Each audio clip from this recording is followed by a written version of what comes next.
I want to give you a shot of what a $14,000 turbo upgrade looks like. And why, I'll give you an idea of why it costs this much. These are Garrett GTX 3582Rs. I think these turbos are around $2,000 a piece. They could be more than that. The turbine housing are custom teal V-band turbine housings. So those are about $400 a piece each. This one has one as well. And they have custom manifolds that go with this. Now this is for the R35 Skyline. So we just did a rebuild on these. And I want to tell you some things I didn't like about these. That way you can get an idea of what you're paying for, I guess. What I didn't like about this kit is that they didn't use the proper oil feed fitting. This is the feed fitting that it should have. This has a flare on it. I think it's like 70 degrees. This is a ball bearing oil feed fitting. Now this is the same concept for your brake lines. So it has a cup where it cups together. So you'll have a male and female, and this is the female end, and then the male end, and they'll meet together, and that will seal it. But these, it has a banjo bolt and like an eye hook thing where the bolt goes through the oil feed line. I don't like that because I don't feel like that is the proper way to feed these. And the reason being is because this is designed like this for the oil feed pin to sit right on the oil feed pin on the ball bearing turbochargers. Now where they put an eye bolt in there, well now they have two sealing surfaces they have to seal with crush washers. Now the problem and the reason why these turbos are here in the first place is because he had those two copper washers, and I guess they weren't sealing because someone had put silicone on the copper washers. In my opinion, if you're going to spend $14,000 on a turbo upgrade kit, I think it should have the proper hardware to go with it. It just makes so much more sense. But I guess it just wasn't in budget. The other thing I don't like about these is that this seal plate does not have an O-ring, but Garrett never had an O-ring with the TO4S seal plates.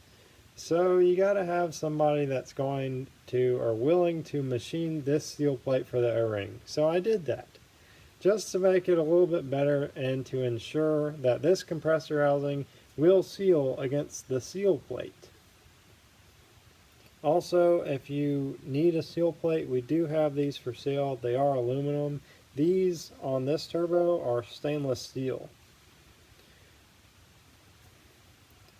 Otherwise, this is a pretty cool kit. If everything was just somewhat perfected and made a little bit better according to my specifications, this would be a very reliable kit to have on your R35, Nissan R35 GTR.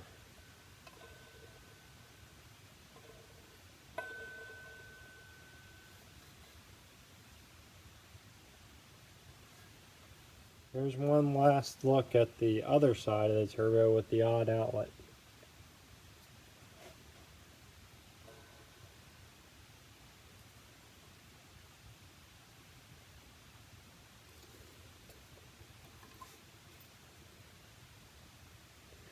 So this turbo kit is rated up to 1500 horsepower.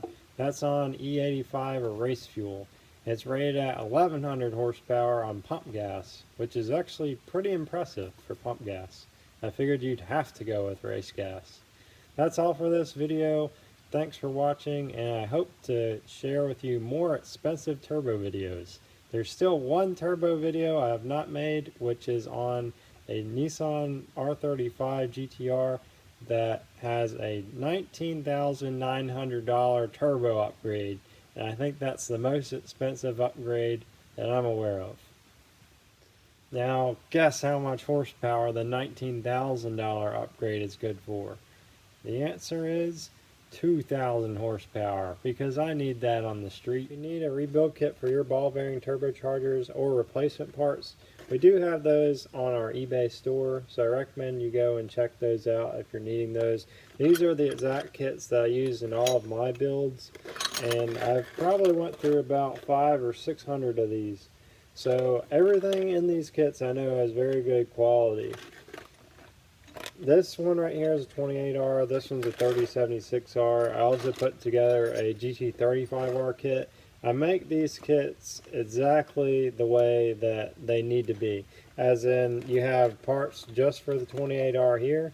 You have parts here that are, this is a variation of the 28R kit. So this has parts that this one doesn't have.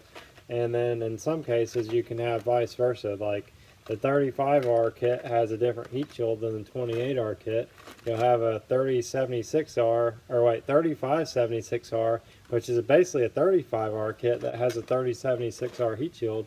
There's a lot of information out there that people just aren't aware of, but if you go and shop the right kit, you know what turbo you have. I've made it as easy as possible for you to get the right parts.